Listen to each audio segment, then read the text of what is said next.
Welcome everybody to a brand new Record Club episode of the Jams and Tea podcast, where we spin the jams and spill the tea. And we have a very special episode today for you. We've been looking forward to this day for a while, ever since this was discussed on the podcast amongst us. You could in fact say that today is a quite a big day for the four of us. I think, day. Yeah, big old day, and this is the first Record Club of the year. And Morgan has already left. I am going with the spirit of the album here today. I think it's beautiful that we have elected to choose this for the first proper the reunification of the Jams D podcast. It represents unity, actually, because of course, in August, no one would know better than you, of course, who recommended this album. Yes. So tell us a little bit about Mr. Chance the Rapper and Mr. The Big Day. Why are we doing this, August? Okay, so we're doing this. Why did you do this to me? Let's talk about Chicago-based rapper Chancellor Bennett, otherwise known as Chance the Rapper. He has cat sales rep. Is his name really? It's Chancellor Bennett. Yeah, I know it's Jonathan Bennett. Chancellor Jonathan Bennett. Yes. Chancellor, as in like leader of Germany. This man has had a very good 2010s with mixtapes like 10-Day, Coloring Book, and Acid Rap. He gained a following not only in the mainstream of music criticism, but also in the underground, having crossover appeal, which is, all things considered, a pretty hard thing to achieve and balance. He was a pretty universally liked figure up until 2019, when he decided to release his debut album, The Big Day, a kind of decade recap for him, going over the turbulence of his interpersonal life and, of course, his marriage. And this is all kind of the context to describe Chance. But there's another C word that describes Chance, and that's cynical. Cynical, because this is the most hackneyed, stream gaming bullshit album.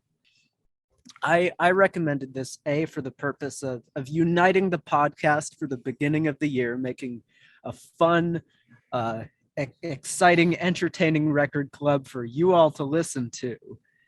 And because, it's been 3 years. Maybe it's not as bad as everyone remembers. And to answer that off right off the bat, this is still a horrible travesty of a record, and we're going to get into that today. August, you mentioned stream gaming and like the length of this record, which I think an interesting way of kind of contextualizing this is that The Big Day kind of hits at it's the culmination of a decade where the shape of hip-hop records and the shape of music and albums is kind of like evolved and changed in the era of streaming in terms of like popular music at the very least. Yeah, this is a very post-Drake album. Oh, 100%. I mean, Drake can be totally seen as having led the charge with regard to that. And I mean, in terms of the whole, like, you know, the album as playlist thing, where you have a unifying you have a unifying theme, and you have like some of the broad sort of conceits of album construction, but by and large, like it's unhampered by physical media limitations. It's allowed to just be this sprawling thing where artists can just kind of throw, you know, over 20, sometimes 30 tracks into it. And I mean, you have albums like Drake's Views and DJ Khaled's Grateful that really sort of lead the charge with this. But there was never an album, so it was always kind of easy to kind of look at those sorts of records and poke fun at them and say like, oh, a stream gaming kind of bullshit album, like there's just nothing there, it's just half-baked. Yeah, and they had always come from people who had a reputation for doing this kind of thing. It was a through line in their career that these weren't people making artistic statements. This was pop music in the sense of mass appeal. Yeah. But what I think the decade lacked until the big day came along with regard to this sort of style of record and popular music was a true fucking wet blanket record, like a true catastrophic failure of an album. You could maybe argue like that a wet Eminem, blanket that you're running an electric current through. you could maybe argue that Eminem's revival was this, but I think that the big day stoked more ire and is kind of more egregious in a lot of ways because of something, August, that you've hinted at. Because with Eminem's album, it was like, it wasn't a huge surprise that he put out a giant fucking turkey in 2017 or whenever a revival hit, right? Because he'd done that a billion times before. It was just like a new turkey colored through the lens of the streaming era. Whereas with Chance, this is his debut record after a series of incredibly successful mixtapes, as you mentioned, August. And there's a certain level of, expectation this is going to be good, because Chance is generally a figure who is considered, to be quite like, he has a lot of indie cred. I mean, Acid Rap was like Acid a Rap big is a very acclaimed mixtape. It has a 3.5 on Rate Your Music. People generally regard that project as being very, very good. Well, I got Best New Music from Pitchfork in 2013 as well. I remember it being a huge kind of hipster rap crossover record. Like, it had a lot of cred, had a lot of esteem, and it probably is still the best thing that he's put out. And even Coloring Book, which I think is a bit of a bloated record, still, I mean, there's no real signs on that album for what you're going to get here. I mean, that record is a lot of fun, and it's joyful, and it has a lot of Chance's kind of gospel influence shining through. I mean, one of the most significant verses of 2016 was Chance's verse on Kanye's Ultra Light Beam, which people still talk about to this day as being like one of those holy shit moments for an artist, whether you agree or not. And so, yeah, the true like beauty of the big day is how unexpected it is. And not only is it like Chance has made a really bloated, really long, really bad album that we weren't expecting him to make, but Chance has truly become creatively bankrupt in a way that like it's so shocking. Like, in a way, it's like we've had it usually like takes artists like 10-15 years to get to this level of creatively bankrupt. Yeah, and he did it in like it is 4. There's like not a bone of ambition to this project beyond runtime, because conceptually this is about as deep as a kiddie pool. Well, yeah, so okay, so let's talk about the concept then, because you've already kind of alluded to it, and the title I think kind of gives you a clear idea. Like, this is the Chance celebrate. So Chance has always talked about his relationship with, love and his long-term partner and the importance of religion to him. And so this kind of ties all of that together by the concept here is Chance's wedding, and the album is presented to you as like a big long sort of wedding party, right? Like, you're partying through the night, celebrating love. You have these interludes that are meant to kind of like give the listener the feel of being at a giant family wedding and kind of just, moving through the crowds of people and just sort of stopping by like older relatives or whatever. And so you have this conceit that really Chance an is presenting. Altman-esque speech. Yeah, I did think of Altman weirdly enough at certain points. Certainly not favorably, but yeah, so that's kind of what Chance is doing, and I think the length of the album sort of makes sense through that lens, right? Like, it's the sort of it's supposed to be the kind of party that never ends, and a wedding to Chance, like being married to Chance, is that to him. Like, it is this party that never ends. At least it is for him now. Let's see how he's feeling about his marriage in a few years' time. But he's let's not take that away from him. He's happy. He's celebrating this love that he has and how pure and honest and wonderful and monogamous it is.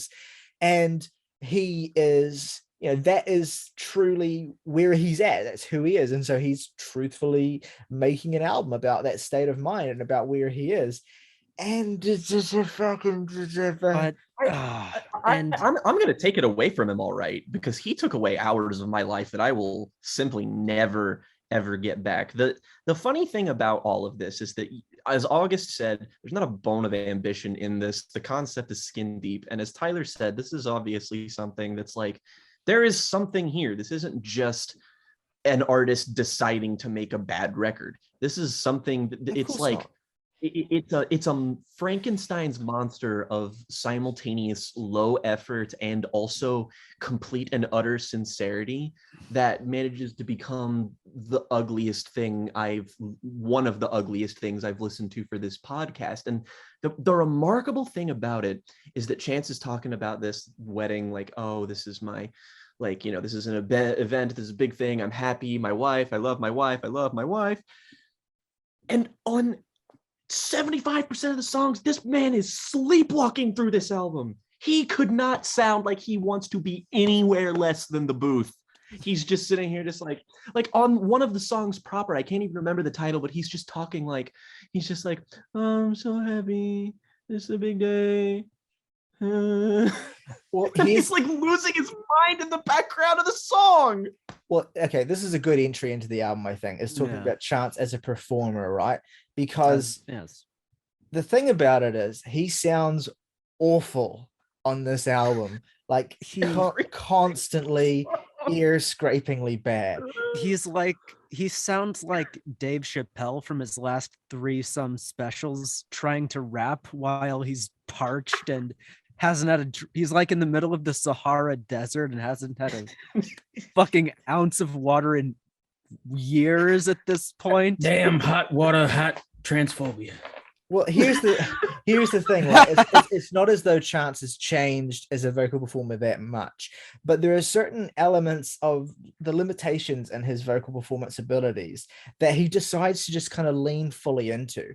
And that is compounded by the mixing of the vocals on this record, which is constantly bringing them right up the front and making them really, really loud. I reckon if you were to be able to remix this album and just bring the vocals down a little bit, it wouldn't make the album that much better, but it would make the experience of listening to it slightly less genuinely physically painful because of how loud he is. And I think let's just jump into this straight away with the opening track here, because it perfectly exemplifies this. All day long. So here is Chance's epic sweeping opener, right? Here is this is an assault of an opener is the best way you can describe it, because you've got that opening patch of bars with, if you blink you might miss it, you gotta click it or tick it. He's doing like Eminem staccato flows on this opening thing. Grocery bag rapping.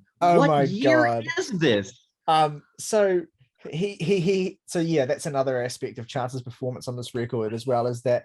I mean, for a man that literally has that eponym in his name, like the rapper, he is startlingly craftless on this album. Like, there's just a staggering lack of genuine vocal and rapping kind of creativity or ability or skill. Like, what Chance will often do is he will find a very kind of like dull and two-dimensional flow, and he will beat it into the ground. He'll find the most irritating rhyme schemes possible and he'll ham onto them. He will repeat himself and repeat certain intonations and cadences to the point of self-parody. All the while you're listening to him do this, and it feels like someone has cranked up the dB on his vocals to like just an ear-scraping level.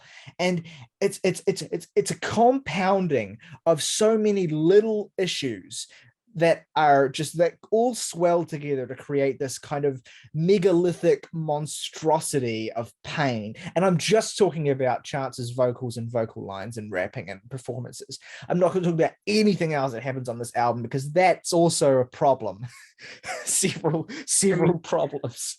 I mean, you're correct in that, but I also just have to say that, like, one of the interesting things about this record is that, like, I think the biggest problem with the way that it sounds, Chance aside, is pretty much just that so many of these are really painfully generic, auto-generated trap beats that just, I mean, they sound like presets. Even say like they sound plastic feels disingenuous. For and Chance's coming on status, for Chance's status, he should not be having generic, boring production. And you look at the list of producers on this, it is like a mile long, and they have just generated the most generic trap pop rap crap. He's a Kanye protege. Well, Like, here's the what? thing.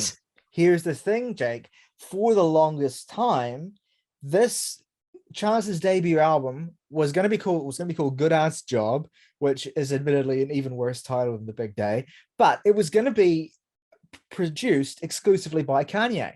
This was in the works for a long time, and this was like referenced in a lot of the music that they made together as well. Was that he was Kanye's protege, and Kanye was going to kind of lift him up, and it was going to culminate in Chance's debut record, which was going to be knit tightly with Kanye, and Kanye produces 0% of this record. He's not here a single one. In fact, in terms of celebrity presence, there's basically none. You've got John Legend, Death Cab for Cutie, and a lot of nobodies. Well, actually, there's more. There's more than that, but the feature list is pitiful. Is my point. The feature list is pitiful. I would give to have seen the look on Morgan's face when he first listened to this album, and Ben Gibbard shows up on it. Well, I was prepped because it shows the features on the Apple Music version at least, and it's just, oh god, this is 22 songs long. Okay, I love that. What the fuck? I love the feature credit as Death Cab for Cutie when it's just Ben Gibbard. It's like how on Evermore, like Taylor Swift credited The National as a feature on that one song when it was just Matt Berninger. But or maybe the drummer was on that song. I don't remember. Anyway. Okay, so feature list, it is kind of pitiful, but at the same time there are some big names here. What is within hip-hop anyway, like DaBaby's on this, Gucci Mane's on this, Lil Durk Durk is on this, exactly, with a bar about having sex with women on their period. Classy Durk. We'll get to that, believe me. So Megan Thee Stallion's on this before she was really even that big as well. So like there's some huge names on this. What's I think more notable about it is how these features are either wasted, they're just like entirely phoned in, or they're either just mixed really, really terribly, or just put in a really, really weird place in the song, or they're just downright misguided. And I think that I think it makes sense to go through this album in sequence, but believe me, there's so much. Okay, all of those things that I just mentioned we'll get back to one by one as we talk about each song on this record. All Day Long, epic sweeping opener. John Legend is doing his John Legend thing, but nigh on unlistenable because of how ear scraping the whole thing sounds. Chance just immediately throwing at you some of his most just absolutely just brainless writing. Is there a word on this album spoken more than the word like? Because that's pretty much the default presentation for every single bar he has, is that it's like, oh, it's like a this, it's like a this. He's doing like a hashtag rap. Every song. Yeah, he does this. It's a very particular style of bar that Chance adopts on this album. Analogy, and they're bad analogies. Well, they're horrible analogies. I call them Chance's corny similes. He has a really like memorable one on Do You Remember, the second track, where it's like that last year left a couple of marks like Groucho. That one. And life's short as a midget, but mine's a little LeBron. Yeah. Eminem was a blonde. I need a Peace Prize. Mom invented the bomb. I need a Peace Prize. Mom invented the bomb. Is Chance trying to try and place the role of Oppenheimer onto his own mother? Is that the reversal that's happening here? Is a great line. I would compare this album to the devastation of Hiroshima, maybe, but I don't. Maybe by mentioning, maybe by evoking Eminem's blondness, he's evoking like an anti-Aryan sentiment. So maybe it's like a deep commentary on the Holocaust. Possibly. I just want to note that these first two songs are easily the pinnacle of the album. Oh, 100% dude. There are definitely high points. The best song on this album, I would say, is the last song on this album, but we'll get to that eventually. I think by far, actually. The problem with the first two songs is that, I'm not sure I was alive by that point, so you may be right. the problem with the first two songs is that, yeah, they are like, the most sort of exciting that this record gets and some of the most engaging, but they are also some of the most hampered by how just dog shit the mixing and production is, how terrible it sounds. Like All Day Long, if it had been worked on a bit more, and I mean, at least Chance is rapping so fast that you can barely like pick up on some of these lines the first time you hear them anyway. It's a shame that his fast rapping is in this cadence that makes him sound like a fucking cartoon character version of himself. But let's forget about that. John Legend's hook is like the most fucking like, let's cut paste a fucking like template John Legend vocal in this song, and it's like, it's hilarious how just completely non-specific and boring it is. It reminds me of the Phoebe Bridgers feature on that Silk Chiffon song, where it's like, I think it's like, I'm high and I'm feeling anxious inside the CVS. And like, was this written by an algorithm? Yeah. Imitating Phoebe Bridgers. That's a good shout, actually. But yeah, that song sucks. Do You Remember, I think, is a little bit better than the opening track. I do like Ben Gibbard's hook. I think that it's a bit, No, you don't. It's a bit like trite. It's a bit trite, but it's the best part of the song by far. It's fine. Like, it's fine on a song that contains like, I mean, what is the point of the line where he just opens the song talking about like the same summer that widowed Gwyneth Paltrow? That's such a funny line, because I could trust my dogs like Balto.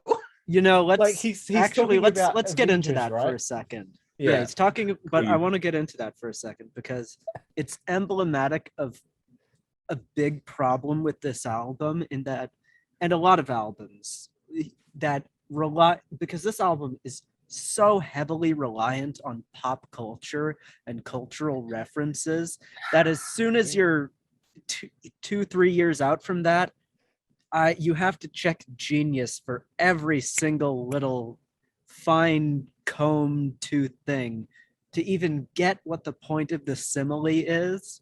And it's something where, it makes the writing less than timeless, and it makes it age just like milk. Yeah. Gwyneth Paltrow widowed. Chris Martin didn't die. He just started porking Dakota Johnson. He's talking about her character in Avengers Endgame. And yeah, but that's the thing. That's the exact point that August is making, that you can't, like, we're so divorced from that cultural moment now. Back when I could trust my dogs like Balto, my family, the Sopranos, these fellas is altos. Like, whatever, dude. What does that mean? Speaking of like aging badly as well, he has on Eternal, the third song on this record, which is really where you start to get like some of the most like just cheaply saccharine and like just absolutely lame ass attempts at like soulful R&B music. But he has a line, speaking of like aging badly, he has a line on this song where he's like, 2020, I'm gonna be ahead of my time. And I was like, yeah, Chance, because this shit makes me sick. Like, it's just absolute. That's the only sense in which you're right. And it's like died. It's so funny because the big day contained the coronavirus. I listened to this and I struggle to breathe. Like, it is just absolutely soul sucking. Like, it's so funny that he's like, the whole premise of this song here is him talking about like, true love between people who are monogamous. Side chicks are not side chicks and shit. side dudes are bad, and he does this by listing a bunch of things that literally anyone can do to make his point that side chicks can't do things. He's just like, chicks can't. I'm like, dude, you're just listing a bunch of like, side chicks can't make breakfast, and it's like, God, that's so funny. He's like, side chicks can't cook no grits. That's Smino, actually. Which on the note of Smino, bold of Smino to rap his entire verse in a hypnagogic state, because this man is not awake. I am 100% convinced of it. He is sleep talking. I'm reminded of Smino. I'm reminded of that And- one Peter Gabriel song where he's like, I decided to record these vocals like when I was in the state between sleep and wakefulness. What song was that on? So I thought of that while listening to Smino. What we need to what also needs to be said about the features in general is that, I mean, aside from their laziness and everything about them, another thing they do is actively go against the points Chance is making. Like, there are so many features on here who have bars and verses about, got to hook up with this bunch of chicks or whatever. And it's like, did no one listen to this and think like, this kind of goes against Chance's point that he's trying to conjure on this song? Did no one, Sent Yeah, him the yeah, yeah. beat and nothing else. He was Look. just like, give me a verse. Look, there's one feature on this album that I think complements the song, and that's Nicki's feature on the last track of this record, which we'll get to. But Yeah. every other feature, without exception, you're absolutely right. Like Smino's verse on Eternal, it literally opens with the amazing couplet. I know some shorties that'll blasphemy over blasphemy and throw that ass for me so molassesly. What? Can we also skip forward just a little bit to one of my favorites, which is cross-legged in the dojo? My master mentor, side chicks can't take out splinters. Splinter as in Teenage Mutant Ninja Turtles. Side chicks make they Kool-Aid with Splenda. Oh. Side chicks can't come to Auntie Linda's house. I'm sure they could if you gave them the address, Chance. I have to mention, like, it's almost a throwaway line from Smino's verse, but it made me convulse the second time I heard it, which was, I love her passion. I drunk her passion fruit. Oh, it's horrid. It's one of multiple lines on this record that make like love and sex sound like just genuinely disgusting. There's one moment, I think, actually there's a couple of moments on this record where Charles like refers to having sex with his wife, and it feels so like weirdly It's off color compared to like a lot of what else he's trying to do. Cronenbergian at times. Like, I mean, the first of these, of course, being the hot shower bar. I'm in the office and she's trying to airdrop me some nudes. which is what Why airdropping. is she doing that? No. Why? I want to know what scenario he was in that made him like do like there's just something so like inherently, this is like a 15-year-old kid who's trying to brag about having sex to his friends, and even though he's not actually had it, he talks about it like Steve Carell in the 40-year-old version, like it's a bag of sand. Like, that's what Chance sounds like. I have never believed anyone has had sex less than Chance the Rapper. Also, and he provably proved me wrong because he has a child. Also, fuck off, Chance. The office? You don't work in an office. So- You work in you've never worked in a cubicle. Well, the thing is, he's trying to like make a point about how professional he is now, which is like, Yeah. there's no grounding for that. And like, okay, look, Hot Shower. Let's talk about this song, right? We Uh, open with yet another assault. Hot damn, hot water, hot shower. Real muscles like Superman trainer. I got so strong like Super Saiyan Mega. His like second Dragon Ball reference at this point, not his last. There's Imagine another that- one where he talks about Go Tanks. Yeah. He talks about Go Tanks. Yeah. The Go Tanks line nearly fucking I have to also comment on the fact that when he says like, got a few rigs on Jupiter skating, a Wednesday Saturn, switched up the pattern, smoking on some shatter, higher than a ladder. Like, that is literally the most painful musical moment of 2019. It's like the death of music.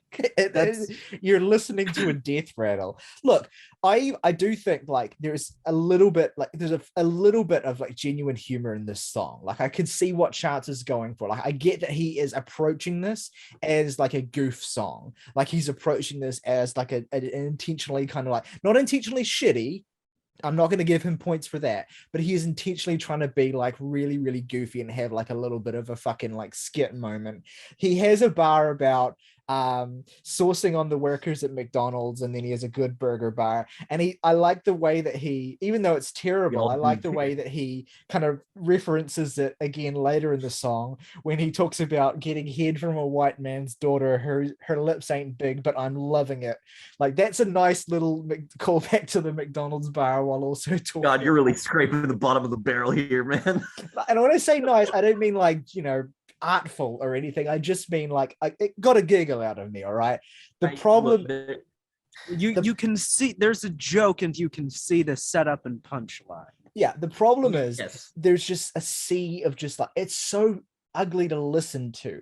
Like Maiden Tayo's verse, like genuinely, like he has the same thing where he just kind of like does this da da da da da da da da da da da, and he does the same like rhyme like 8 times in a row, and it's unreal, it's unbelievable. There's a line on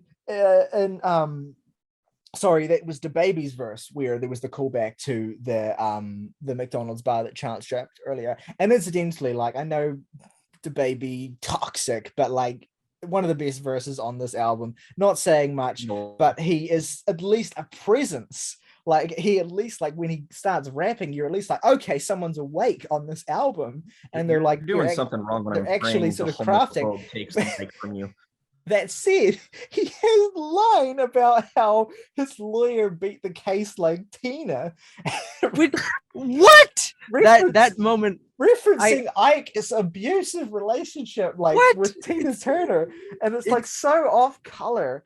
It's so like, I mean, shit. This album is about marriage.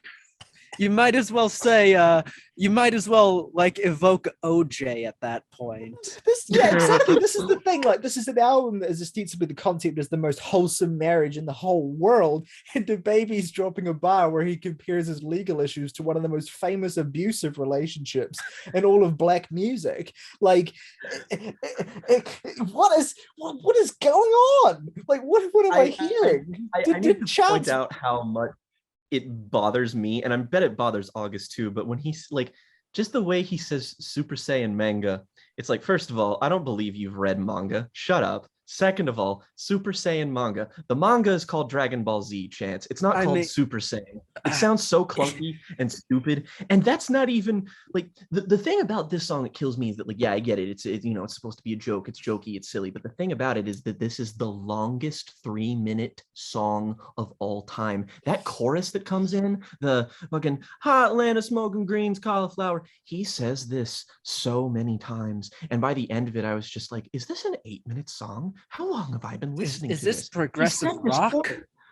I mean, it sounds like, I feel like I'm listening to fucking Seventh Son of a Seventh Son, where Iron Maiden just take one song and they're just like, here's the chorus, repeat 74 times over the span of 10 minutes. You don't get, I know you have a hot take on that album, but you don't get to diss it in the context of fucking Chance the Rapper comparison. The big day. Yes, I do. There's nothing left. That's sacrilegious. But yeah, Hot Shower is kind of like the meme song that everyone talks about, but I mean, there's like a handful of songs I think that are worse on this album, to be honest. Hot Shower is getting hit over the head with like a board with rusty nails in it, and this album has like you getting run over multiple times. Like, it's this album has like steamrollers. Yeah, no, it kind of grows on you. You get it. You get what he's doing. It's funny. I laughed. I give this song a 9. Let's talk about We Go High, which is Chance's beautiful, heart-rending tribute to Michelle Obama. Worse than Hot Shower. Yeah. Michelle Obama. What I love about this, right, is I looked up, this is on Genius, this is the only song on the record that Chance himself has annotated. Oh yes, I loved reading his annotations. And apparently, I think this is right, apparently Chance did not intentionally invoke Michelle Obama's famous catchphrase of when they go low, we go high. Apparently, he wants us to believe that was entirely a coincidence. And then he says that it wasn't intentional. And then he takes credit for how genius it is because of the themes of the song in this annotation, which is just so funny. It's what's so good. I love those annotations because you are watching a man just spin bullshit out of thin air and try to like Cope. convince you it's real. And Cope Well, is another theme of this album. We'll get to Cope. the thing about this song is that he's invoking a slogan about like overcoming oppression and adversity in the context of a song where he's mad that his wife stopped fucking him. Like that's the song is about like, oh, she got I did some what the fuck he had okay, so he and his wife, it hasn't all been roses. He had a Xanax addiction at a certain point in his life that I think he refers to in a later track on this album as well. And his wife and he went through some difficult times. They split up for a while. She withdrew sex from their relationship or whatever. And Chance immediately kicks off this song talking about how it took him out of his element not to be able to fuck his girl or whatever. Oh, boo-hoo. And then he just has the kids. weirdest like discussions of like people in his life, like my wife nanny, like Fran Drescher, like what? So I'm going to read this annotation. All right. So from Chance, written by Chance. So my wife, and I'm sure a lot of people's wife, she wasn't my wife at the time, but a lot of people's women, if you have kids, they hold down the fort for you. They not only provide you with the ease and the comfort and the solace or place to come and grieve or get whatever support you need, but they also do that for your children. Like I was just saying, the single dads, the mingle dads, that shit is hard, yo. So having my wife be available in the capacity she was for myself and my kid, it was like she was like the nanny, but it's like that's why the Fran Drescher line is kind of cool, because eventually he marries the nanny. We know that's how the story goes. I swear to God. Never me. I swear to God. I swear to God. The comedy of this album is so universal, like so wide-reaching, that it goes beyond the album itself into the fucking annotations. Like Chance is a genius. Why does he not have a Netflix special yet? That is the best place for what he's trying to do on this album. I'm just looking at this through these annotations and like the line fuck going straight to the pros, I'm professor, fuck being one of the goats, I'm Gotenks, which I guess is there's your Dragon Ball reference. Yeah, Dragon Ball Z reference again. Between two characters in Dragon Ball, which by the way does not make that line any more clever. Like he literally just said this. No, there's no deeper meaning. Like I mean, if we try to, it's not like Gohan and Trunks are like the strongest characters in like this. It's not like this is some like they are groundbreaking form in DBZ. Main cast members of Dragon Ball. So terrible. The next line, he's like, try that with my girl. She no thanks. Dropped the bomb I couldn't find to Tom Hanks. And I'm like looking through this, and he has like an essay of the annotation of this line where he talks about, I've known my wife since I was 9, yo. So my wife is not impressed by a lot of the things that other people can be impressed by. I have all these things, all these accolades. And it was like, that's not what I was keeping her there, you know? My faithfulness, my attention, my dedication are the things she was looking for. With those absent, fuck is she staying around for? And drop the bomb, I couldn't find a Tom Hanks. That's based on a great nostalgic movie for a lot of people called Forrest Gump, where Tom Hanks tells a story of his whole life and how he impacted all these different things through just being himself and not even fully knowing how impactful he was. There's a scene where he goes to war and there's a big bombing, and he goes and he picks up everybody on his back and he takes them out of the jungle. So he picks up Lieutenant Dan, but he's looking for Bubba. Bubba's his best friend, and he's trying to protect Bubba while all these bombs are dropping. So we've seen the movie, Chance. We've seen it. He goes back out to the jungle to find Bubba, but there's another dude's leg that got blown off that he needs to help. Then he comes back to find Bubba, and there's another dude. He keeps making all these trips on his way to Bubba, but helping everybody else. Then when he finally gets to Bubba, it's too late and he's dying. I thought that was a great explanation of how I have put so many things ahead of myself trying to save everybody except for my best friend.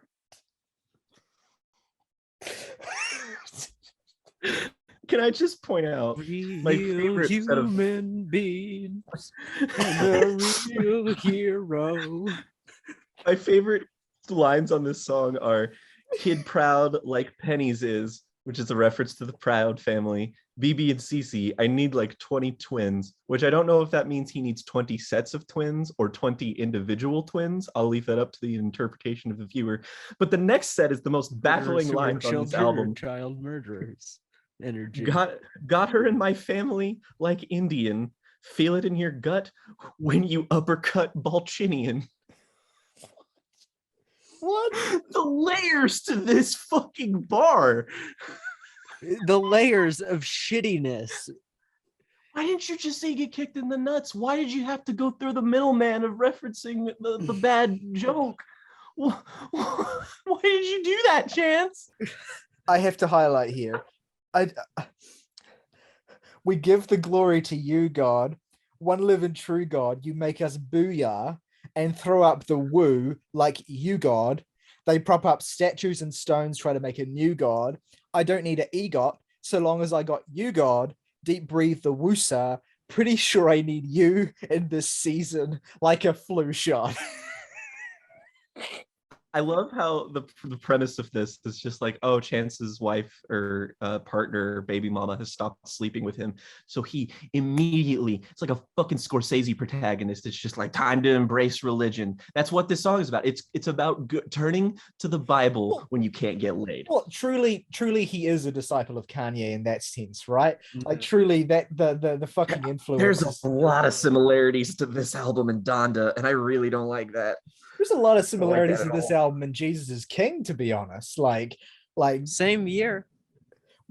Yeah, Jesus fuck, is they King were is too. a bad album, but it is like what, 20 something minutes long. It's like 28 minutes or something.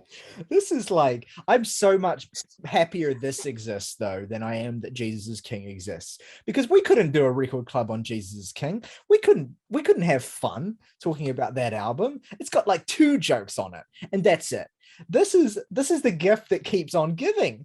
Let's keep moving. Like, I got you always and forever. This fucking I love the main I love the refrain.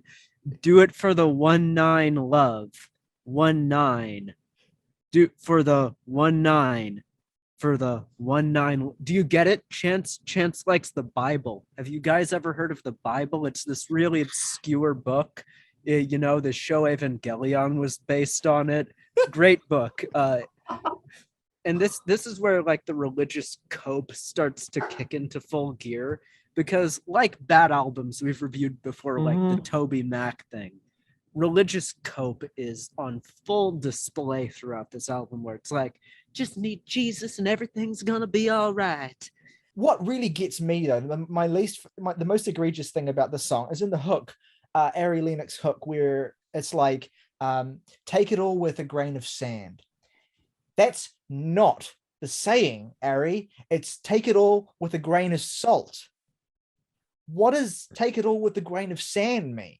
Like, yeah, that's the thing. It would be okay if that was not the saying, if it meant something in its alteration. Like I was thinking, like, okay, there must be a wordplay that I'm missing here. Like maybe that's a biblical thing, and maybe it fucking is. I guess there's sand in the Bible. Fuck, I don't know. They're on a lot of beaches in that book, I believe. I don't know. Look, I guess there's a bit of sand in the Bible. Quote of the year. But like, it's like not physically sand in each copy of the King James Bible. Yeah, it's like, I don't. Let's fine. Let's read through this hook and let's see if we can decipher what. Around the world, people tend to lend advice. Wow. We can't blame them. It's all just by design. Take it all with a grain of sand or leave it up to me. I got you always. So is this supposed to be like, Chance. Is this supposed to be like from the perspective of God?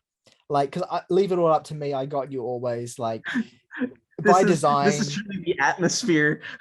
Like, I think it's supposed to be by the there's No, and wait, let's get into the biblical verse that immediately precedes this. Let's the 1:9, which is Philippians 1:9. Let's see if that contextualizes it in. Sure, yeah, good idea.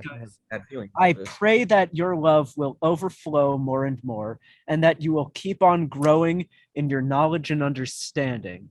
So flowing. We've got the concept of flowing, like sand flows. And like Chance's rapping flows. Like rapping Holy flows. Shit! Oh shit. Truly, our cup runneth over. You have this weird Thanks, Jasper. this weird moment that invokes like death when he says like, I'm turning my life around, I'm trying to go to heaven with you. Like I know what he's trying to say there, like, but it just sounds like they're gonna die. Like it's weirdly unintentionally existential. Like I don't know what's happening. I mean, I guess he's worried about dying at a young age because he's 26 or so. He talks about the 26, 27 club. Yeah, he talks about the tweets. There's actually a few moments on this record where he gets downright existential. I don't want to get to it now because it's later in the record, but like songs like Sun Come Down and Town on the Hill, like hilarious in that level of like genuine concern that Chance seems to have about dying when he's like, anyway, maybe this is just what Christianity does to you. I don't know. Let's move on. There's like these bad songs, and then there's just a skit all of a sudden, and it's this story of these two brothers fighting, which even telling that, pulling it out of his ass, he still doesn't do it right because it's from the perspective of something like this fight doesn't happen. We don't know what it's about. We don't know if it was a fisticuffs brawl. We don't know if it was a verbal altercation. It's just what John Witherspoon was just like, you need to love each other because you're my sons. And I'm just like, all right, what? Like you could really put a skit from like the College Dropout, the Kanye album, where the guy's just going like and making fart sounds with his mouth.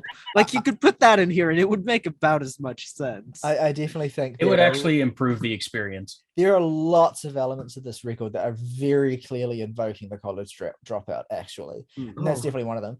But look, I want to give Rue a shot because I do think Rue's one of the better songs in this record because it has more substance than most of the other songs in this record.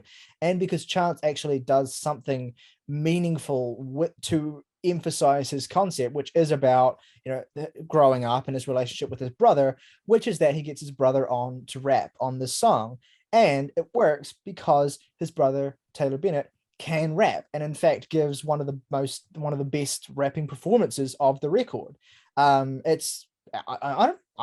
genuinely think it's pretty good.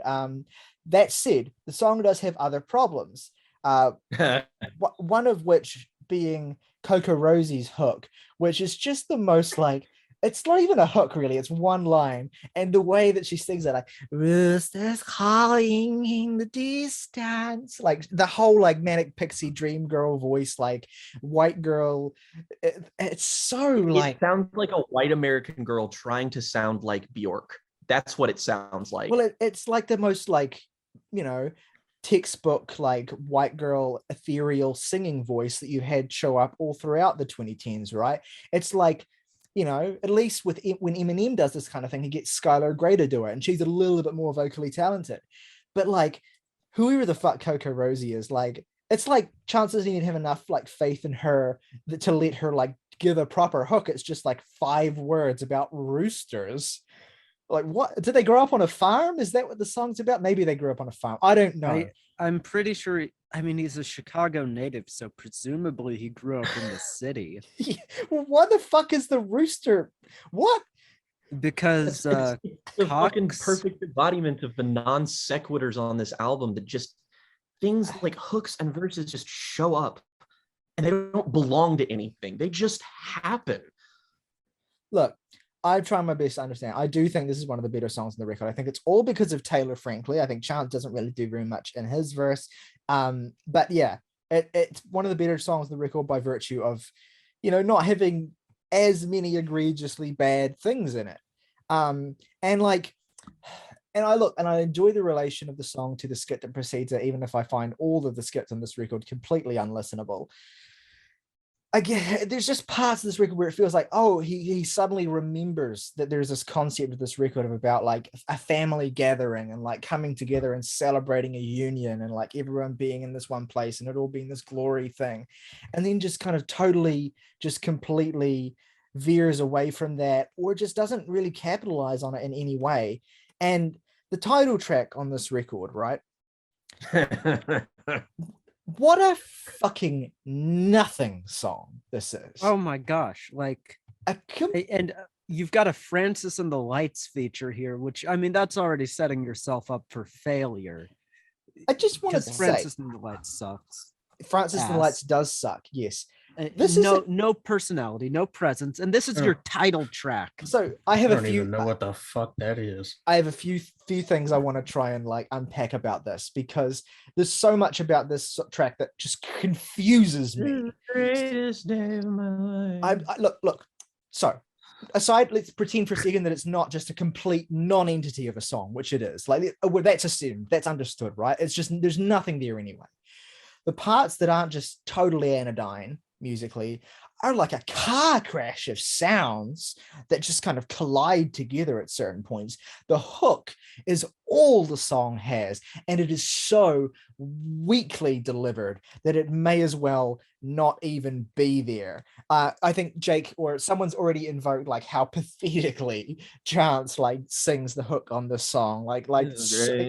The only verse this song has is Francis and the Lights absolutely losing his goddamn mind, and I like just completely going postal.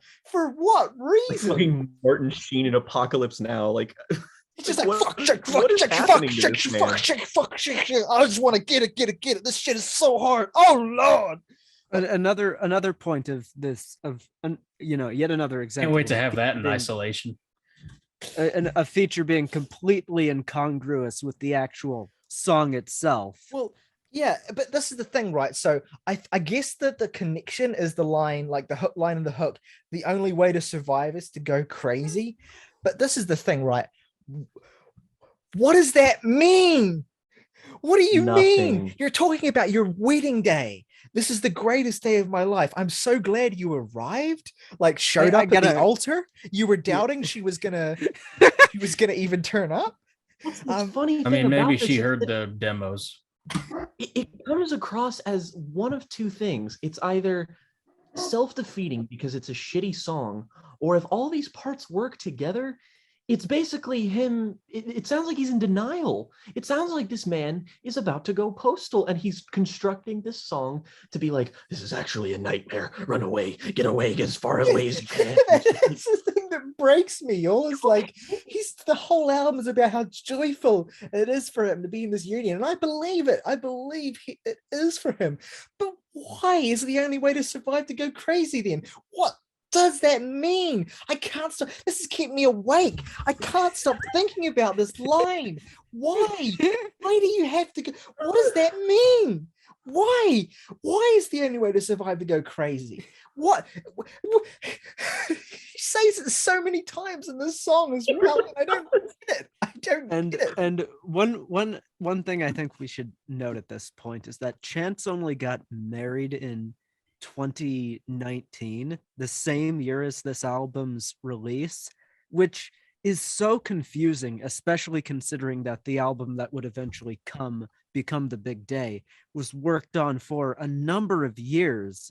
So that would seem to imply that a lot of these songs were written within the year or within the months leading up to the album's release. And that could contribute to the feeling of this being so slapdash and just get it out the door, fuck cohesion. Well, here's the thing, right? Chance said earlier in this album, right? He's known his wife since he was 9. So they've have known each other in some capacity for 17 years. We can do the math. But I think I get why this album is the way it is. Like, this is what happens when you do? This is what happens when you've been fucking the same person and they're the only person you fucked for like your entire life, essentially. And you're in your mid to late 20s and you're like so down bad And this is the result of that, right? This is if any. How about we add an addendum to if you're fucking someone who it's not fun to fuck them specifically. Look to all the childhood sweethearts out there who are still together. Love to you all. Well done. But a fundamentally important part of life is, in my opinion, getting to have experiences other with people. more than one person. You can't just like dedicate your life to the first person who fucks you. You can't. What am I saying? How do I sound? Not you. Like, This is the problem with Christianity, right? This is the problem with Christianity, is that it encourages 7 you. billion people in the world, and you found your soulmate 15 miles from where you lived. It encourages you to fuck the first person you meet that you have any kind of feelings for, and exclusively them. And that is that's how they get you. It cripples you. Tyler coming out here standing King Henry VIII. This album is going to turn me into like the fucking like polyamory equivalent of like fucking Jordan Peterson or something talking about. First of all, please never say those combination of words again. Secondly, I think the most galaxy-brained moment of our entire podcast is you being like, this is the problem. It's just like, this is the problem with Christianity. This is the problem with a fundamental religion, with a religion that 1 billion people follow. You fucking morons. I'm not coming out and dissing anyone who's Christian. I have friends who are Christian, and I don't like hold. You won't after this. Tyler bringing out the I have black friends of Christianity. What I'm simply saying is that this is what the album does to you. All right, really, I'm the victim here. It makes you hate God. It makes you, yeah. Let's move on. God, or at least believe in a malevolent God. Yeah. Alexa, play Heresy by 9 Inch Nails. Right. So let's move on. Yeah. Let's go on a run. Oh God. Go on the run. This was like the first moment on the album where I like literally like I had to stop the album and just like process what I was hearing, because I was expecting a bad record, right? I was expecting, but there are moments on this album when you just go like, what the fuck is the hook on this song? What the fuck is, hey there, lovely sister, won't you come home to your mister? I've got plans to hug and kiss you. I've got plans to hug. Did he just train and hug you? He just, hey, soul sister? Did he just do that? Is that what's happening?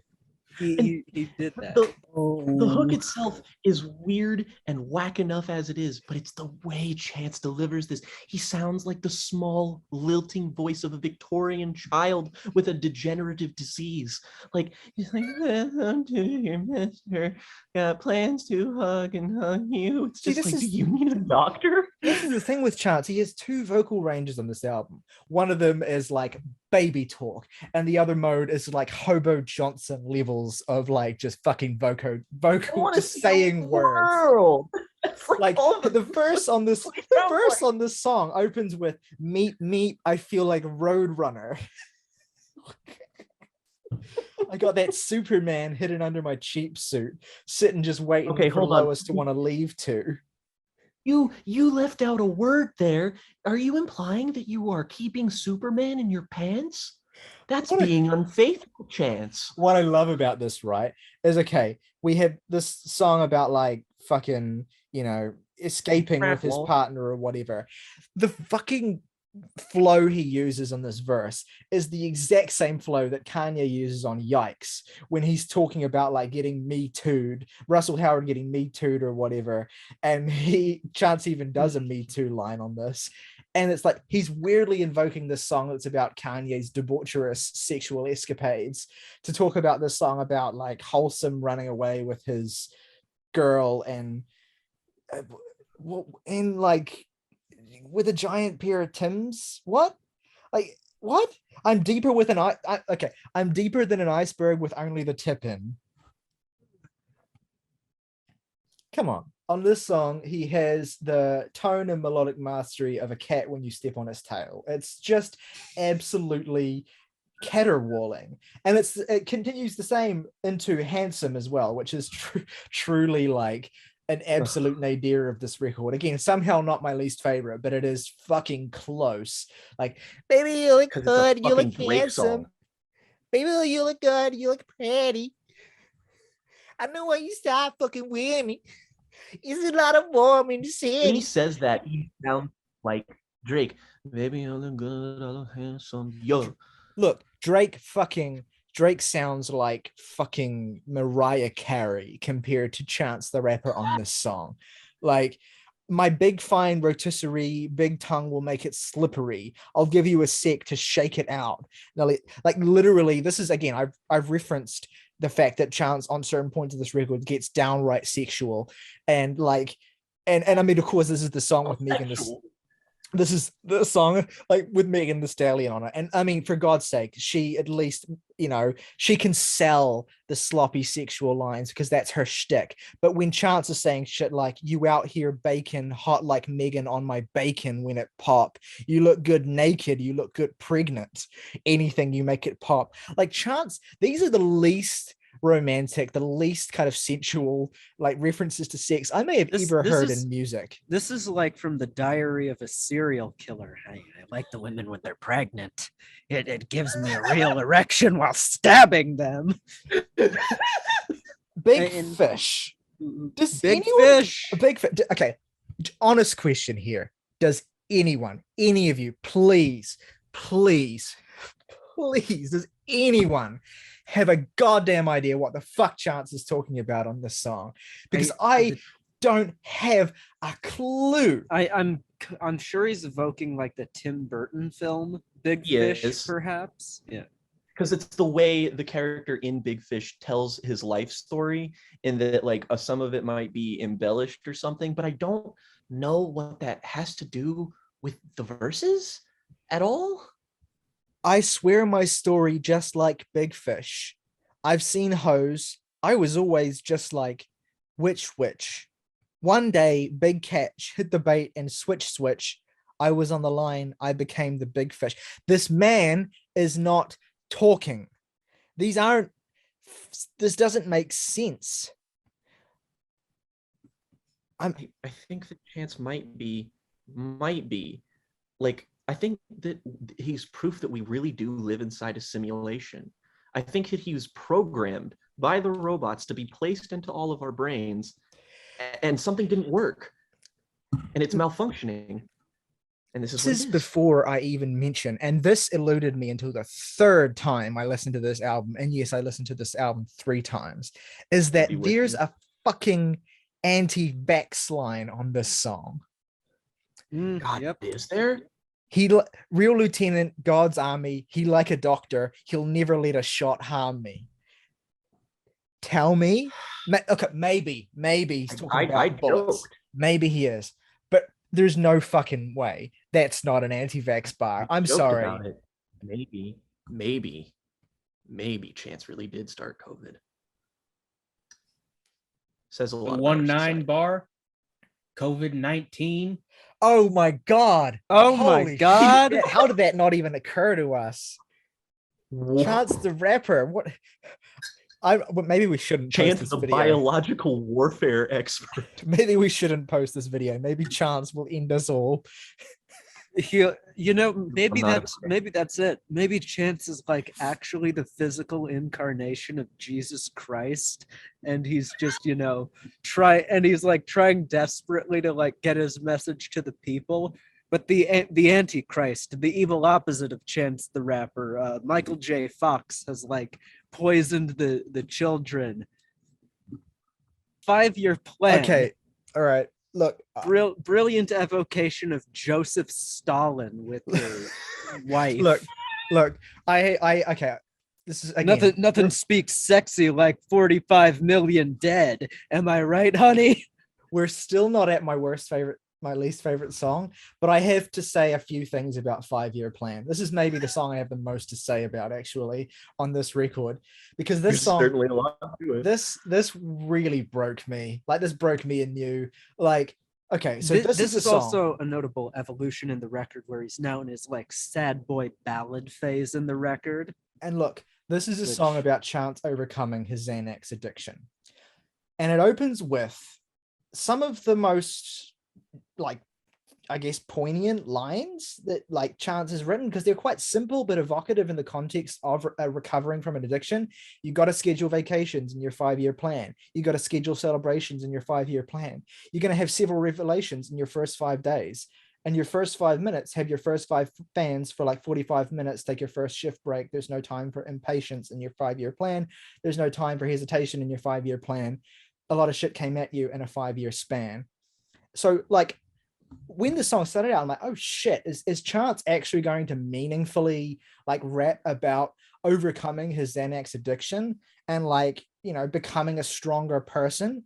And the answer to that question is absolutely not. Because Chance, when writing and making this record, has the attention and focus span of a gnat and is completely derails his own song almost immediately by just, actually no, it's kind of a gradual descent at first, the way the song like sort of starts like getting worse and worse, and the lines start getting less and less focused and clear and more stupid.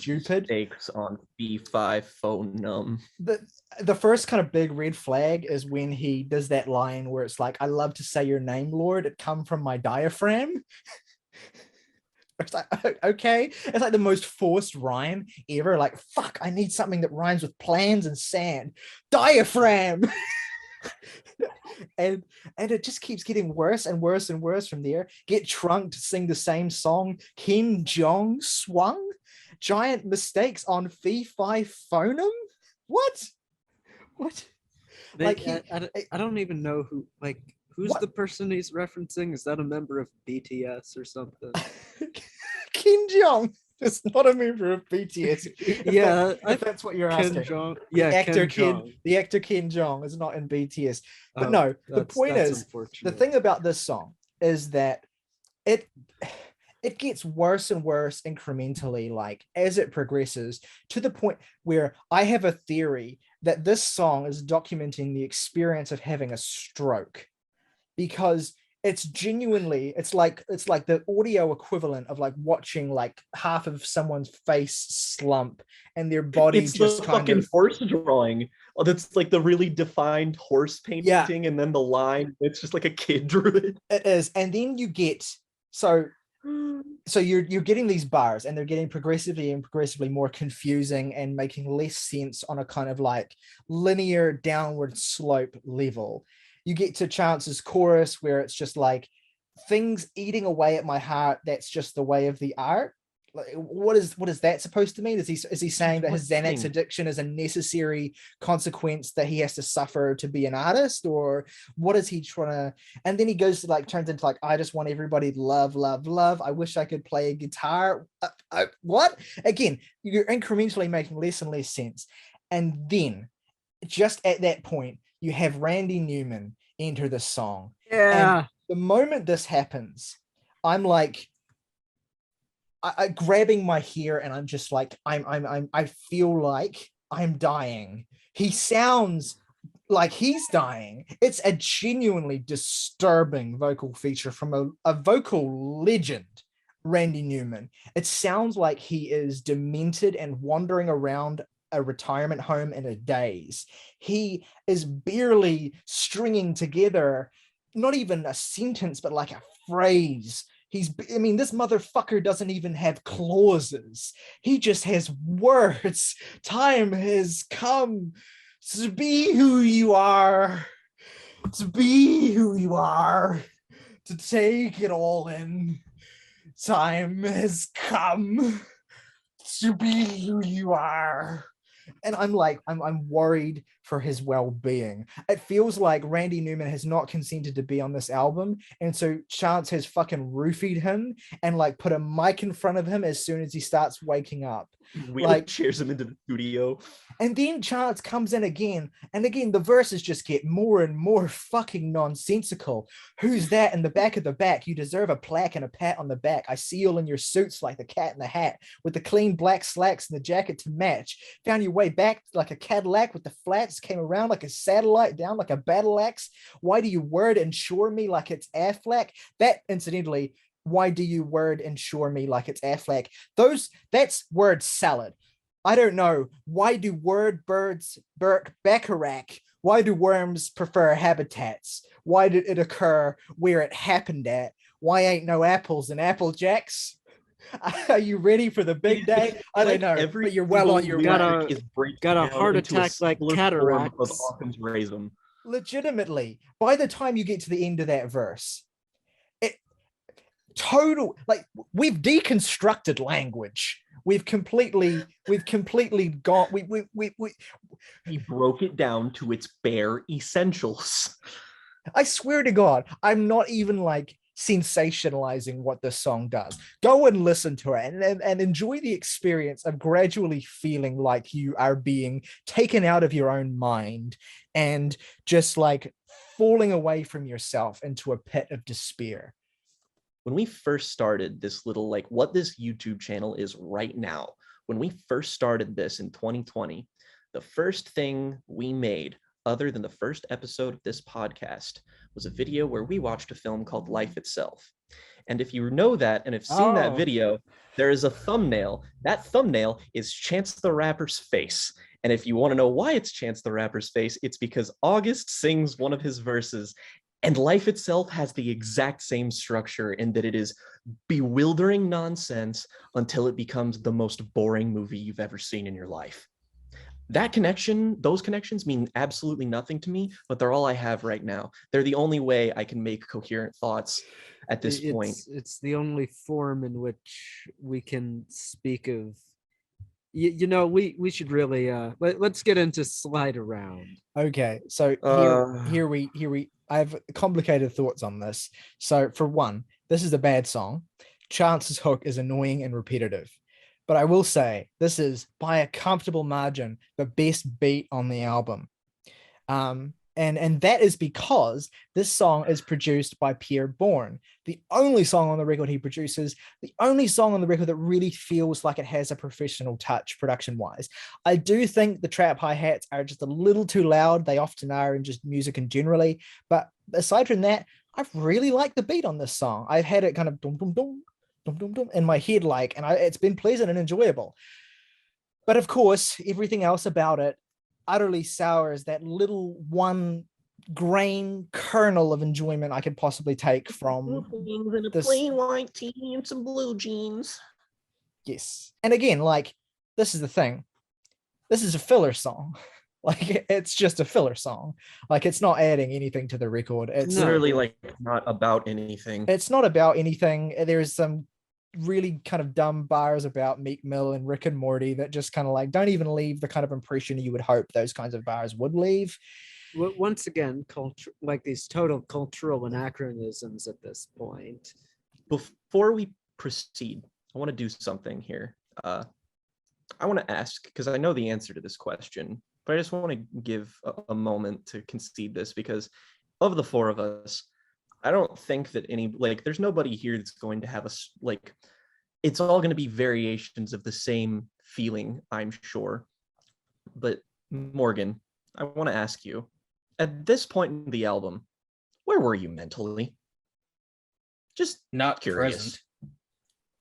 I think I was in a fugue state. You have to do what you have to do to survive. It was a defense mechanism. Yeah. I had to disassociate in order to survive. Mm. I'm both sorry you had to do that and also infinitely envious of the fact that I haven't learned how to completely do that yet. Yeah. So well, I can't tell you what this part of the album sounds like. I can't really participate in this portion of the review because I simply stopped. Well, look, let's stop talking about that mid-ass song and let's talk about the true Mid. nadir of this record. And I'm not talking about any specific song yet, but like a stretch of music that is songs 18, 19, and 20. Sun Come Down, Found a Good One, Town on the Hill. This is the bottom. This is the bottom. And look, it starts off not at its worst. Like Sun Come Down is not the worst this album gets, but it's some of the best most of the stretch. It's some of the most embarrassing, and it's some of the most like fuck you chants this album gets. Because look, I've said this already. Chance, you're 26 years old. You're not gonna die anytime soon unless something goes horribly right. You're fine. You're just fine. You're not. The whole fucking song is Chance reflecting on his legacy and then Chance telling people what to do after he dies. And not only that, but Chance turning his own death into something profound, like we're supposed to fucking give a shit what this mid-20s fucking millennial rapper, what we're supposed to give a fucking shit, like he's fucking Juice World or fucking Nipsey Hussle. No, dude, you're extremely wealthy. You're in an extremely good and luxurious place in your life. You are extremely uncontroversial and extremely unhood. You're not gonna fucking get shot up in a fucking drive-by, dude. You do not need to be fucking ruminating on your fucking death and your legacy. Why are you having a midlife crisis 15 years early? Why do you give a shit about any of this stuff? And why the fuck do you think any of us should give a shit about any of this stuff? Like, fuck you, dude. This is the most fucking self-indulgent, narcissistic point on the whole album, in my opinion. And maybe I'm reading into it too much, but I put this song on and I get fucking angry at Chance the Rapper for fucking being a celebrity.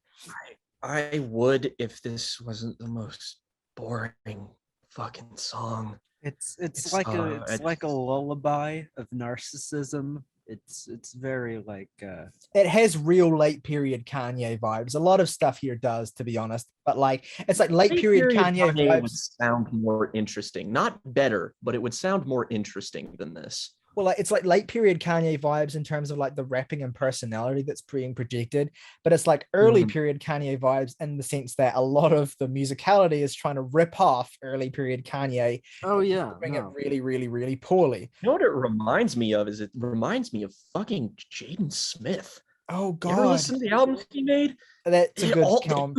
Nothing but songs exactly like this. That's a good comp. Also, this song has one of Chance's stupidest bars on the whole album, which is "I'm leaving more thoughts than there are bristles on a brush broom." Damn, man. There's like it really makes a couple you think. thousand of those. Damn, that's fucking profound, my dude. Like, holy shit, like man.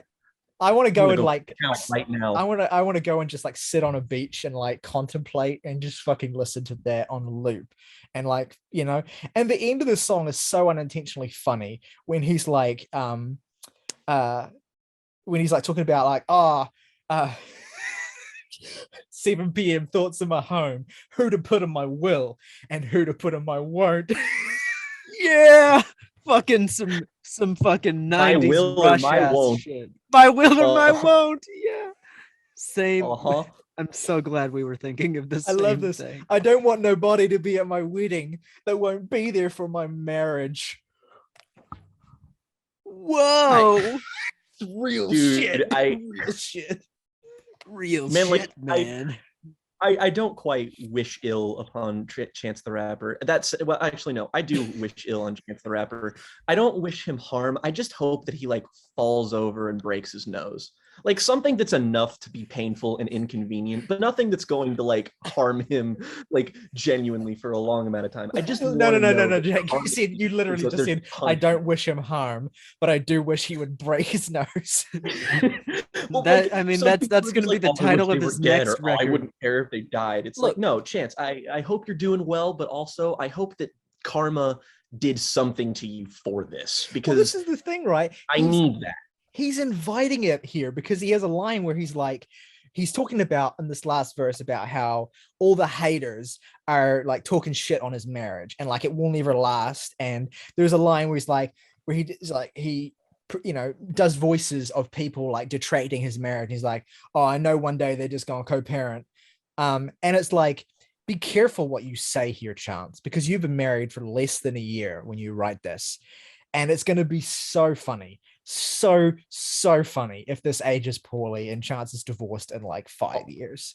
I also, like, maybe I'm out of the loop here, but like, who gives a fuck about Chance the Rapper's marriage? Who? Well, I know who. No, I know. It's Chance the Rapper. So true. I mean, truly, this is Chance's like schizophrenic arc where he is like these multiple different haters. Like, oh, they're hating on my dude. People know you because you sell Kit Kat bars. Like, fucking dude. No one cares. No one cares. Kit Kat bars and hats with a 3 on them. Like, dude, yeah, you don't have. Actually, no, I get it now. I get why he's so kind of anxious about his legacy, because he doesn't have one. You're right. His legacy is hollow. So I get why he's so kind of preoccupied with dying. Maybe instead he should be preoccupied with putting work into his music. While he's alive. I mean, it's got the DJ Khaled album cover that's Suffering from Success. That's this whole album.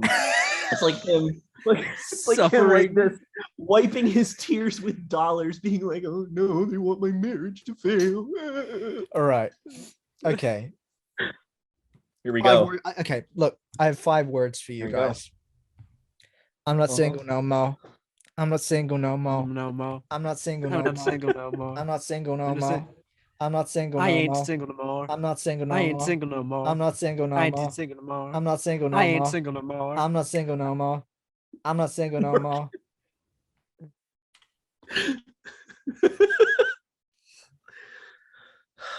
I'm done. Man, what a good song, you know. What a good song. At long last, we've arrived at, in my opinion, the nadir. In my opinion, album. too. Yeah, here we are. To set the stage for this properly, Ree just turned and looked at me and said, "If you made me listen to this, I think I'd kill myself." The I'm at my limit. So the biggest meme around this album, right, is Chance, "I love my wife," and like, correct me if I'm wrong, but he doesn't say that on this album. No. But the reason that it doesn't matter, and the reason that people still think about that, is because this song is just that for 5 minutes straight. It's just that in every fucking way it can be expressed. You know, that is this. I mean, the whole album essentially, but really here is where you get to the crux of it. You get to Chance, like, has so many songs on this record so far where he's kind of talked about how happy he is and how much he loves his wife. Eternal, we've had I Got You, we've had fucking Let's Go on the Run, Handsome. We've had so many of these songs. And this is the apotheosis of all of them. This is the final boss of bad music, in my opinion. This is the gift that keeps on giving. This is the gift horse that shits in your mouth. This is the absolute pinnacle. This is maybe the best and worst thing we've ever talked about in this podcast. I can't fucking fathom this song when I'm not listening to it. And when I am listening to it, I can't fucking fathom the song not existing. I am in an abusive relationship with it. This song, someone talk so I don't have to. So look, yeah. Look. The thing about this is that I completely understand. I also was tempted to like draft a formal apology to Casey Musgraves for Breadwinner. It's the same song as this, and it's better, but it is the same song as this. And the spirit under which it is intended, there's lots of really good gems here. But like, just like the very smart and she very fine and she very kind. Like, I mean, the grade school level rhyme schemes on this are just consistently hilarious, coupled with his delivery that I would refer to almost as infantile. She, with her hair up in a bun, she surprises me with lunch. S to the I to the M to the P. For as much as we've doubted Chance and even the validity of his relationship and the way he talks about it, I think the best testament to their bond is the fact that this album's existence would break a lesser relationship. Like, I'm dead serious when I say this, that if this is something genuine, if this is an actual expression you put love and passion into, and like if I made this album and I gave it to my partner and they listened to it, I wouldn't want like, oh, this is so thoughtful. Like, I would want them to listen to it and I would want them to slap me, specifically because of this song, but primarily just because of the fact that like I can't imagine existing in the same world as like hearing this and then just being like, this person, I really love them more because they made this for me. Like no, I'd be insulted. It is like Robin quite... fix Paula in reverse. Oh, the inverse of that. Holy shit. You're spot on. Wait, gotta get in the bag, get her back. Holy shit, it's the same hook. Gotta get her back. Oh my God. This song is like the gift that keeps on giving, because we've talked so much about like the conceit of the song. We've made so much fucking hay just talking about the conceit of the song. And we haven't even talked about the fact that this is on an album full of songs that sound like dog shit, the one that sounds the worst as well as the one that is the most intolerable lyrically. Like, it is funny how badly produced this is. The entire thing is a car crash in so many different ways. Like, when you listen to the hook of the song, like the part where I think it's the part where it's the title of the song being said over and over, it literally has not been mastered. Like, it just hasn't been mastered at all. It happens multiple points on this album. There are bits of vocals where you're just like, did you do anything to this? It is straight up lo-fi. Like, it sounds like it's been recorded on the microphone that August used to use when we first started the podcast. Like, that's how how the air conditioner in the background, like it's Sufjan Stevens recording on his iPhone. One that goes, yes. Look, this song is such a car crash in so many ways, and the thing about it is, I glided over so many of them the first time I listened to it. When I say this is the gift that keeps on giving, I mean it. Every time you listen to this, you will discover a new thing that sucks about it. I promise you that. There are so many things that are bad about this, and they're like packed as little details, sonic details that are packed into this like a fucking treasure chest of shit. And the thing is, like, there's so much clipping in this song. Like, it's so badly mixed. It's like the distortion that you hear, like, that actively grates against even a good pair of headphones, the shitty collisions of sound. And this is all before you get to maybe the funniest section of music I've ever heard in my life. Genuinely, I've been thinking about this. It might be the funniest, which is the last sort of outro of this. Oh, no. We can't describe it. It can't be put into words. You just... You have to hear it. To hear the double time fucking breakdown. You got to listen to Pretty V's outro. This is some cosmic, melasmic, interstellar, gosmic type stuff. It's so pure noise. It's the kind of shit that's so bad that you see how you're gonna die when you listen to it. Like, it's just. Do you guys think this is like a harsh noise album? This is like I mean, this song has the abrasion of like an early clipping song. Like the like actual white noise crackling in your fucking ear, and you're just like, who? They could use this album in Abu Ghraib or Guantanamo to torture prisoners, but the thing is, they wouldn't even need to turn the volume up. No, they really. You just really play wouldn't. it at normal volume. Oscar Isaac in the Card Counter listens to The Big Day. Honestly, I think it would be more horrifying to hear this like emanating through the prison halls. I want I want to recut that scene, that dream sequence in the card counter where it's showing you Abu Ghraib, and I want to just take the music out and layer this in. You can I just am- like very I am distantly begging hearing. you to do that and insert it right here.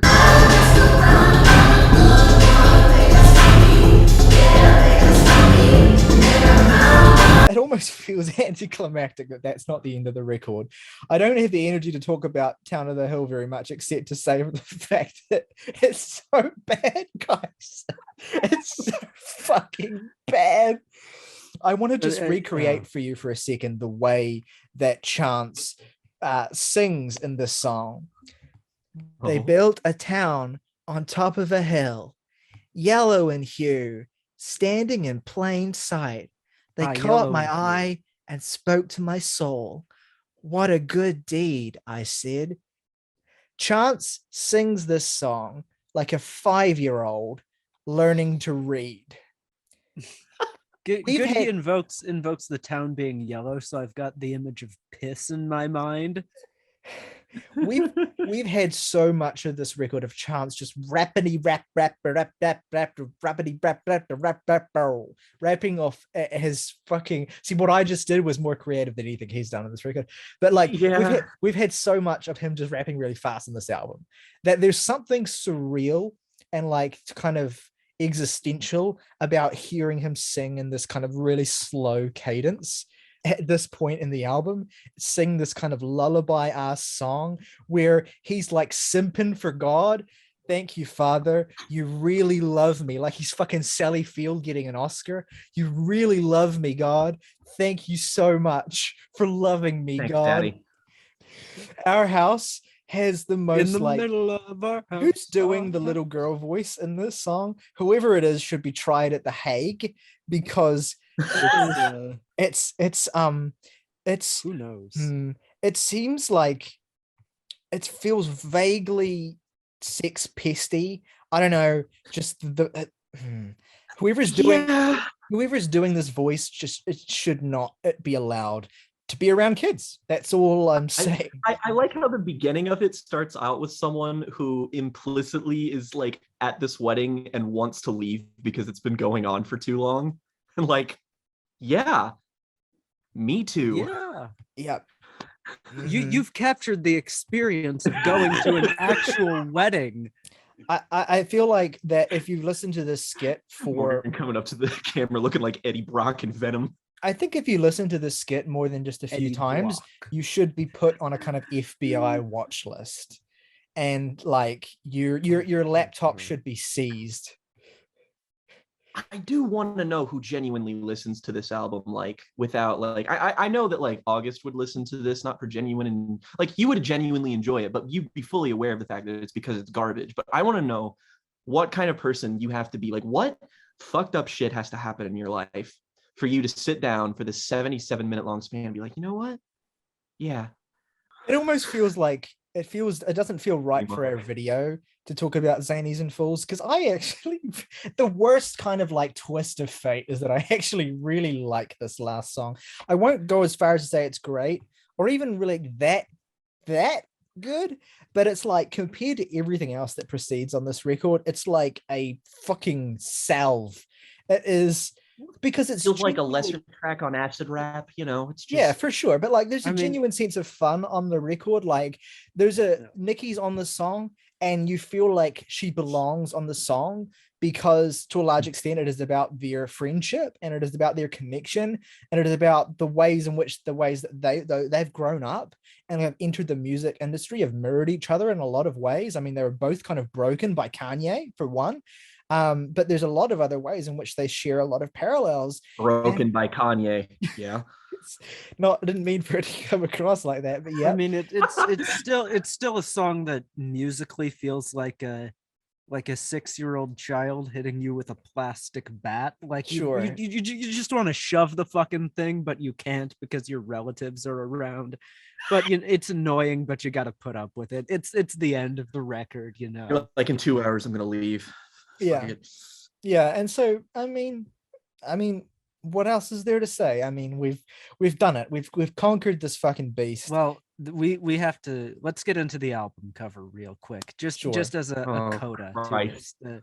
An album cover that gets funnier the longer I stare at it, because you've got this big CD, like hollow CD with diamonds in it, like it's a wedding ring. But then you think about actually putting a CD on your finger, and it's like, that's the most cumbersome, like, this is the only way you could wear it. Like you're just hexing someone with your ring finger. And then you start to look into the background of this cover, and you see the child's like basketball hoop, and you're like, where was this photo taken? Did he I legitimately just now noticed that. did he just walk outside? What? And then you see then like the metal fence with the, little red, white, and blue thing that you see on your grandma's fence, and it's like, Is that a Confederate flag? no, but good guess. Anyway, and you just like, the album cover is an enigma in itself. It's like it makes sense until you think about it, and then it just is what? And it's also just an ugly cover. Like, Well, yeah, it's like, just in terms of graphic design, it's awful. It's a collision of just colors that just completely just colors that don't work with each other, and the colors that are there are just overblown as hell. But like the central kind of image as well, like you've talked about the ring. Like how was anyone supposed to get that that's meant to represent a ring? Like I don't understand what. It's as half-baked as the rest of it. And frankly. here's another thing that is weird about it is the person holding the CD ring has a ring on their ring finger already. So that implies to me that Chance the Rapper wasn't going to take off his ring for this photo shoot to make it look like this proposing. Which Okay. it's supposed to be him proposing, but it's like, I think I get it. I've just been staring at it. I think I get it. So like, he's got a ring on his finger because he's married and he loves his wife. And the thing is that the ring the CD, the disc he's holding is like a ring for his fans. And I think that's what he's doing. Like he's saying that this music is my gift to you, my fans, to show my love for you as well. I think that's what he means. Oh, that's so sweet. No, which of course, I don't even need to talk about why that's funny. I mean, doubly funny because it was never a shoot on physical media. Was it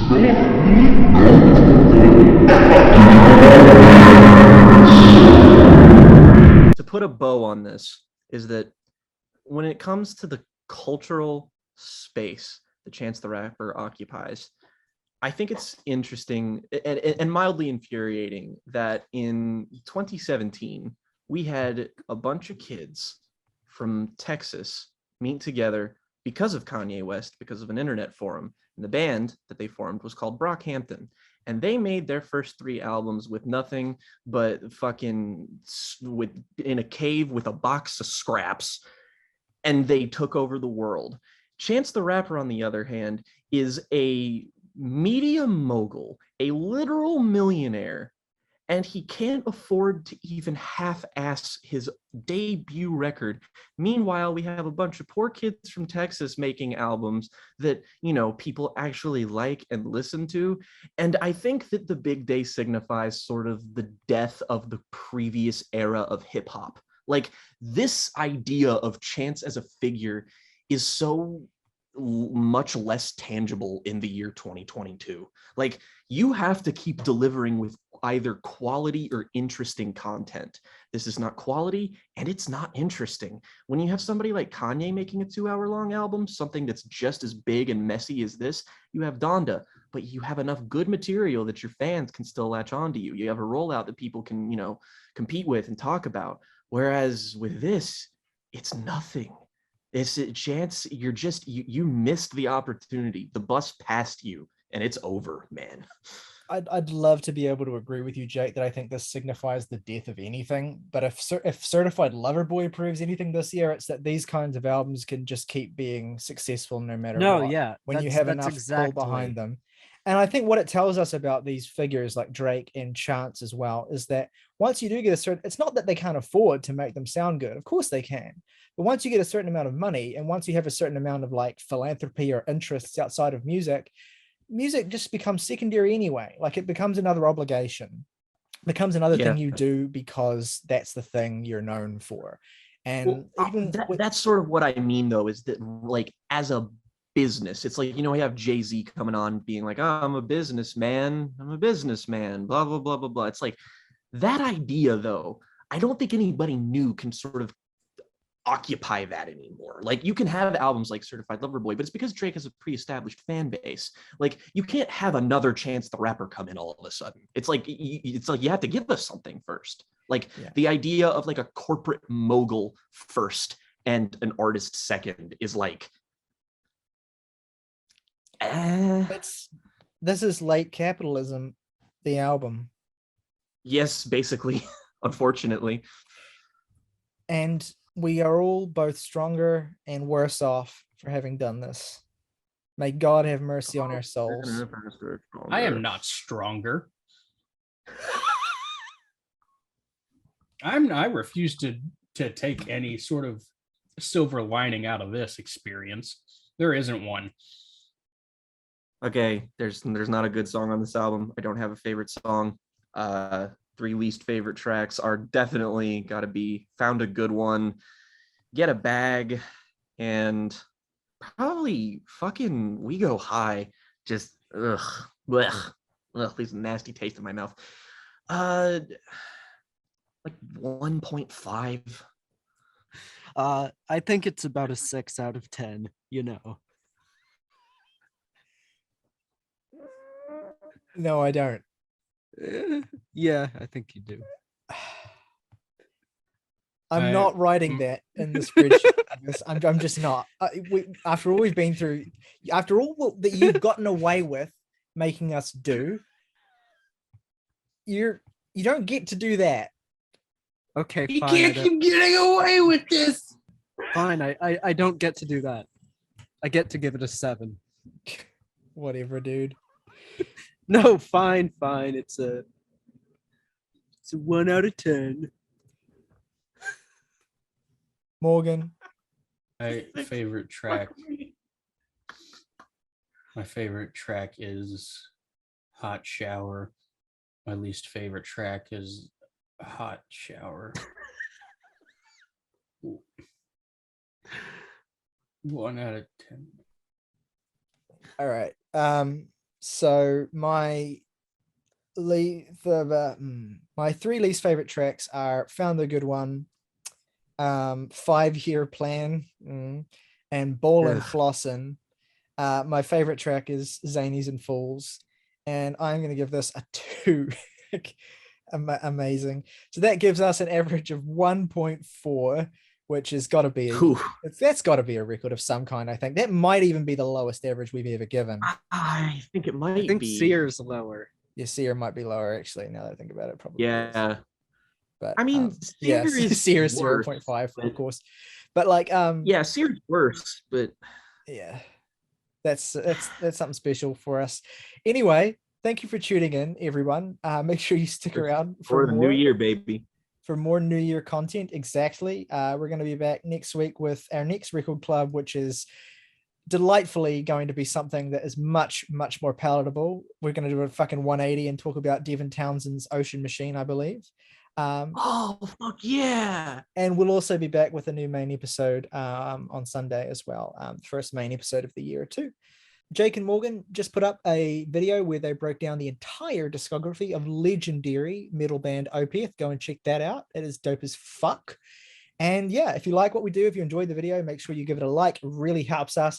Leave a comment if you want to tell us what you thought of the album or what you thought of the video or any of your thoughts in general. That really helps us as well. If you're not already subbed, that helps us too. And if you want to go the extra mile, you can hit the join button and spend just $1 a month to support us and gain some extra perks, including your name in the intro of every video. However, I think that's all there is to say. I need to go and sleep for 7 hours. August, why don't you take us away? As always, folks, rock over London, rock on Chicago, Burger King. I'm loving it.